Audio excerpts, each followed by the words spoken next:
Would you like to have your dog walking calm at your side? Watch this video.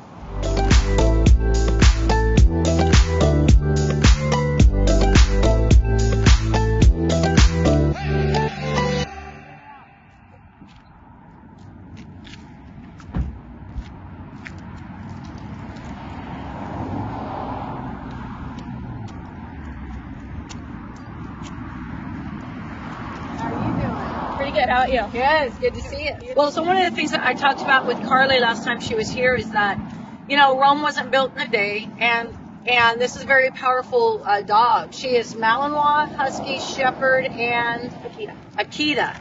And she's how old? A little over a year. Okay, so with that being said, it's really, really important that we get some really good foundation. And one of the things that I highly recommend for every pet owner is a down command as well as a walk. And there's a lot of other things I recommend, but we're going to start there. So if it's all right with you, I'm going to walk her really quick. Okay. And just kind of see where she's at in her head, get a little bit more familiar with her before we start to down her. Is that all right with you? So she's wearing a pinch collar, and this is your leash, I see. Yep. So I'm just going to start walking her.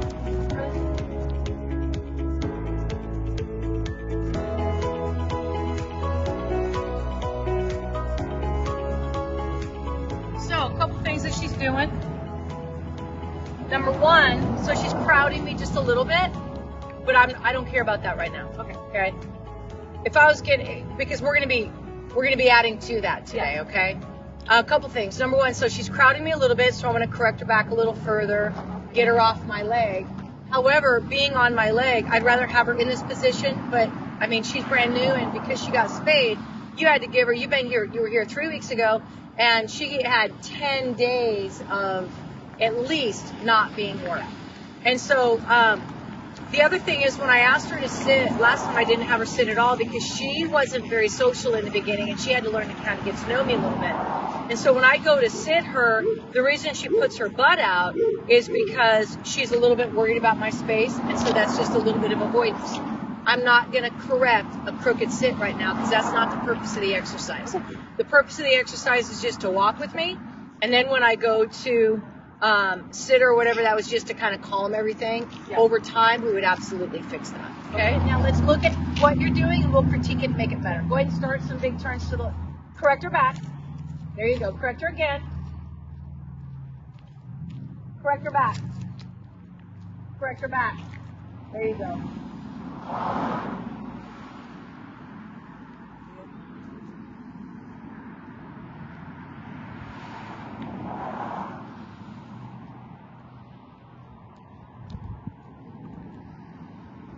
Correct her back. And now just, I want you just to do a couple laps, and I want you to relax because I think she'll come off your leg a little bit. Okay. And I want to explain this once you stop. So go ahead and just walk and let her relax, and hopefully she'll come off. But if she is out in front, correct her back, okay? And if you correct once and it's not enough, then be more calm.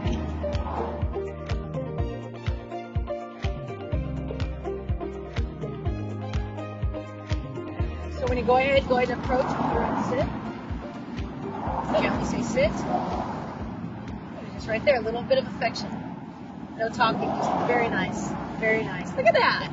I know. I have to bite my tongue a little bit. But. I know. You just want to celebrate, but you just have to be like, do the happy dance on the inside, yep. Right?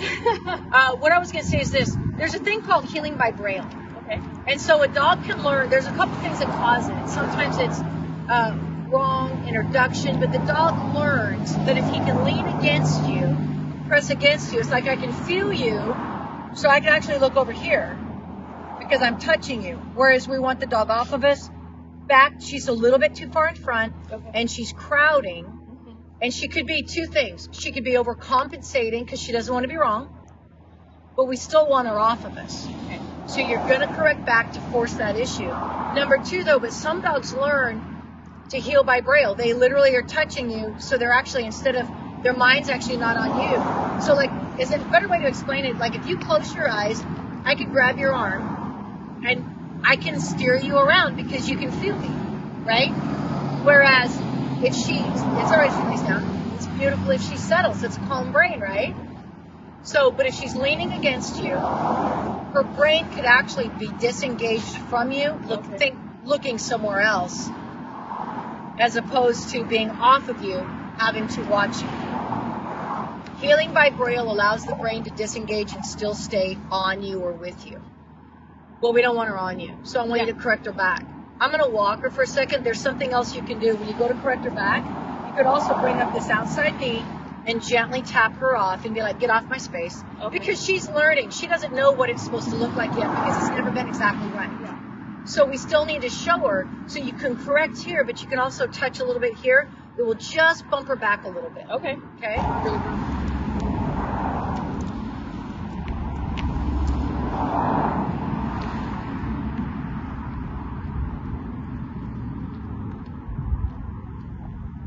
Well, she's not on me.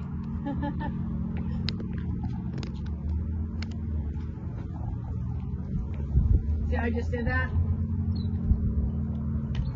So, boom. Just like that. Okay. I just gave a little touch to the back. Just gonna do one more lap.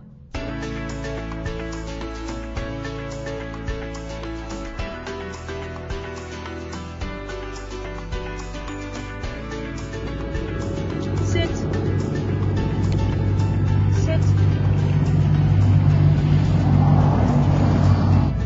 Couple things. You started it when you did it. The whole point of this right here is you got to own your space.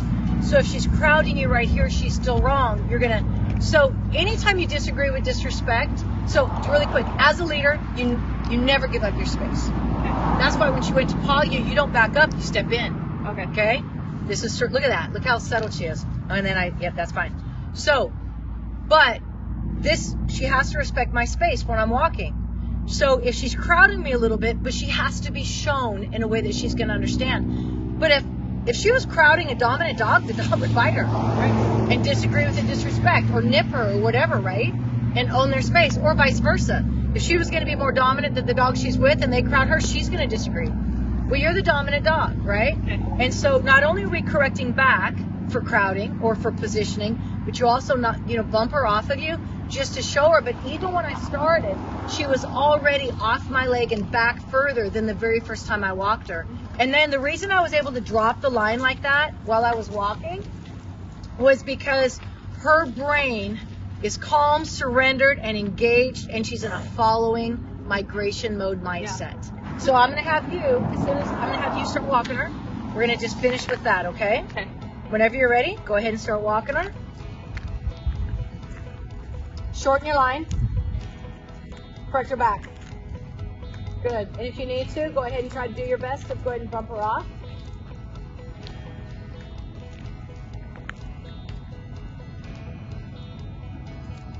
Correct her back too. Good.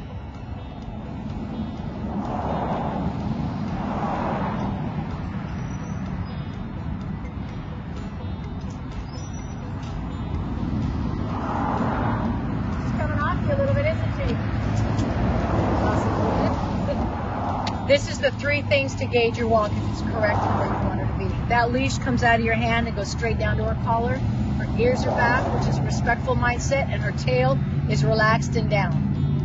That is all the 3 things that you're going to look at to make sure is her brain where I want it to be. Because it's not about the position, and it is about the position, but it's also absolutely about the brain. It's important that when your dog is walking at your side, that they are not crowding you. So remember that this space in front is your space. They need to stay out of it. Also, 3 things to look for to make sure your dog is in the right mindset when you're walking. And that's that you have a loose line that goes from your hand straight down to the collar. The ears are relaxed back and the tail is set nicely. Your dog will never be the dog you want him to be until you are the leader that you need to be. Have a great day. Till the next lesson, we just thank you so much for listening. We hope you gained some value. And again, your dog will never be what you want him to be until you're the leader they need you to be. And we just thank you for your time, and we'll see you next time.